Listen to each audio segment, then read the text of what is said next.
소비자 물가 상승률이 외환 위기 후 24년 만에 6%대를 기록하면서 한국은행이 다음 주에 기준금리를 다시 한번 인상할 것으로 보입니다. 관건은 얼마나 올리느냐인데 초고물가에 대응하기 위해서 사상 첫 빅스텝에 나설 것이라는 관측에 무게가 실립니다. 강기경 기자입니다. 지난달 소비자 물가는 무려 6% 치솟으며 외환위기 당시인 1998년 11월 이후 가장 높은 상승률을 보였습니다.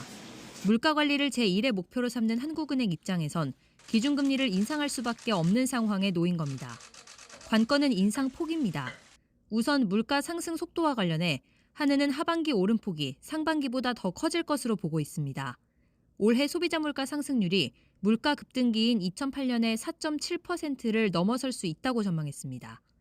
설상가상으로 경제 주체들이 앞으로 1년 동안 물가가 얼마나 오를지 예상하는 기대 인플레이션율도 빠른 속도로 오르고 있습니다.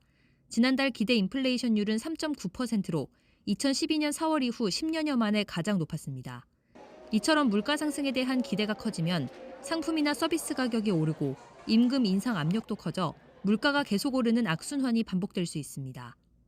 기대 인플레이션이 불안해질 경우 물가가 임금을 자극하고 이는 다시 물가 상승으로 이어지는 임금 물가 간 상호작용이 강화될 수도 있습니다. 미국의 기준금리가 한국보다 더 높아지는 금리 역전 가능성도 변수입니다. 기준금리가 미국보다 낮아지면 외국인 투자자의 자금이 빠져나가고 원화 가치가 더 떨어질 수 있기 때문입니다. 현재 한국의 기준금리와 미국 기준금리 상단은 같은 수준으로 금리 역전이 임박한 상황입니다.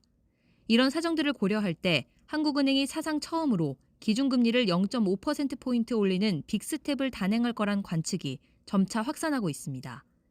적어도 두 단계 한꺼번에 금리를 올리는 빅스텝 가능성이 높아졌다라는 쪽에 무게가 실리는 곳이 있지만 그럼에도 불구하고 만에 하나 빅스텝을 하는 역사상 초유의 일이거든요. 다만 기준금리를 급격하게 인상하면 체감 경기가 더 나빠지고 가계이자 부담도 버거워질 수 있는 만큼 인상폭을 두고 마지막까지 고심이 이어질 것으로 보입니다.